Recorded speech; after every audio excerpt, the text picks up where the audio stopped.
প্রিয়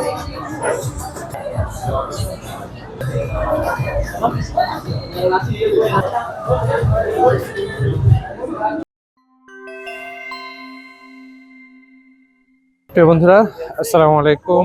দক্ষিণ কোরিয়া থেকে সবাইকে স্বাগত জানাচ্ছি। আমি এম এ মাহবুব। বন্ধুরা, আজকে শুক্রবার। তো ভাবলাম আজকে শুক্রবারে কোরিয়ার যে সেন্ট্রাল মসজিদ, সেখানে জুমার নামাজ পড়বো, এই জন্য বের হয়েছি। তো একটা বিষয় শেয়ার করব ভাবলাম, সেটি হচ্ছে এই সেন্ট্রাল মসজিদ এটি হচ্ছে ইথওয়ান নামে একটা শহর আছে কোরিয়ার, এই ইথওয়ান শহরে। এবং এটি কোরিয়ার একটি ঐতিহ্যবাহী এবং পুরাতন শহর। এখানের বাড়িঘর, কিছু কিছু জায়গা আছে যেগুলো খুব পুরাতন পুরাতন বাড়িঘর খুব একটা করে দেখতে পাওয়া যায় না, তবে এই এলাকায় কিছু কিছু পুরাতন বাড়িঘর আছে। আর একটা বৈশিষ্ট্য হচ্ছে, এখানে কোরিয়াতে যেসব হালাল ফুডের রেস্টুরেন্ট, তার বড় একটা অংশ কিন্তু এখানে। কারণ হচ্ছে এখানে অনেক টুরিস্ট আসে। তো আমরা হাঁটলে দেখা যাবে যে আশেপাশে এখানে কোরিয়ান কম, এখানে টুরিস্ট বেশি। এই এলাকাতে আসলে পরে হালাল খাবারের সমস্যায় কেউ পড়বেন না।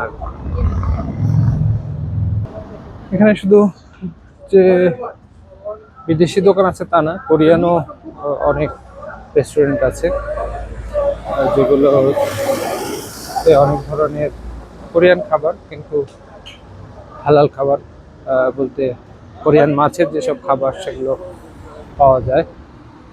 আবার বিভিন্ন বিখ্যাত ব্র্যান্ডের পিজা সহ কফির যেসব দোকান, সেগুলো কিন্তু এখানে অ্যাভেলেবল। আরেকটি জিনিসের জন্য যেটি বিদেশিরা আসেন, সেটি হলো ট্যুরস অ্যান্ড ট্রাভেলসের অনেক অফিস আছে এলাকাতে। এখানে ফরেন্স ফুড মার্ট নামে একটি মার্ট আছে। এটি এইখানকার সবচেয়ে বড় মার্ট। কোরিয়াতে 2019 সালে যখন আসি, তখন এই মার্টটিতে এসে বাজার করছিলাম। মাছ মাংস সহ এখানে মোটামুটি সব ধরনের জিনিস পাওয়া যায়।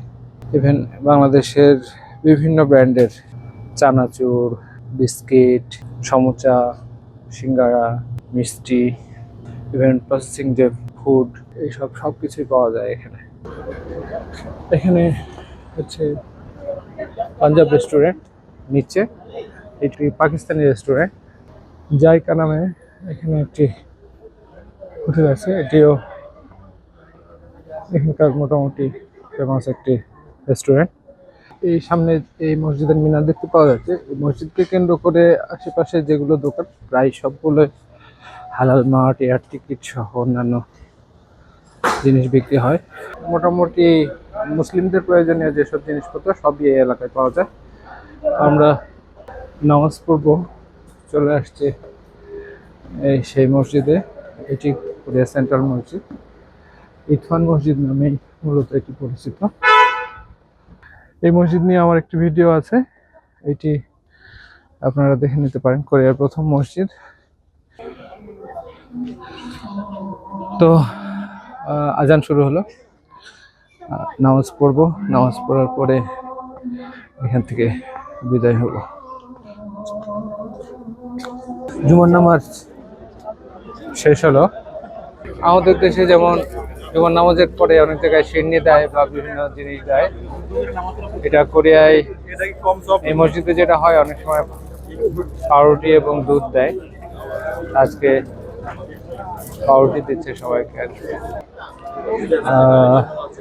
জুমার নামাজের পরে বের হবো, দেখে কোথায় কিছু খাওয়া যায় কিনা।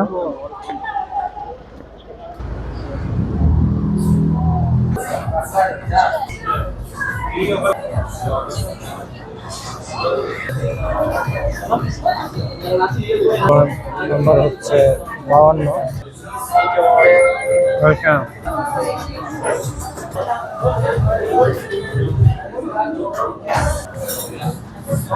কাবাব,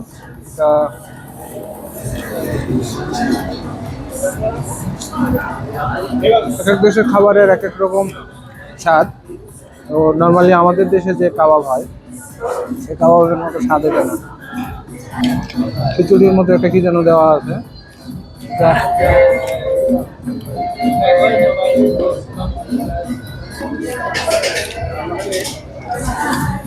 এটা অত মজা লাগছে না। শর্মা তুরস্কের একটা বোধহয় বিখ্যাত খাবার। শর্মাটা এখানে জনপ্রিয়, কিন্তু এর আগে শর্মা একবার খেয়েছি, কিন্তু ওটা অত আমার কাছে মজা লাগে না। কাবাব আমার খুব প্রিয় খাবার, কিন্তু ওই একটা আমাদের যে কাবাব, সেই কাবাব এটা না।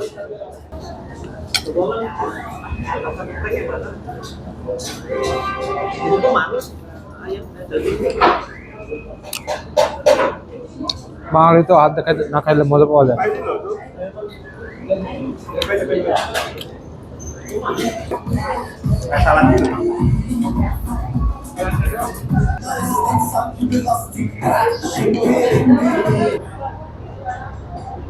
টার্কিশ তাকসিম কাবাব, এখানে কাবাব খেলাম, কিন্তু আমাদের দেশি যে কাবাব সেই কাবাবের স্বাদ এখানে নাই। টার্কিশের স্বাদ যেহেতু আলাদা।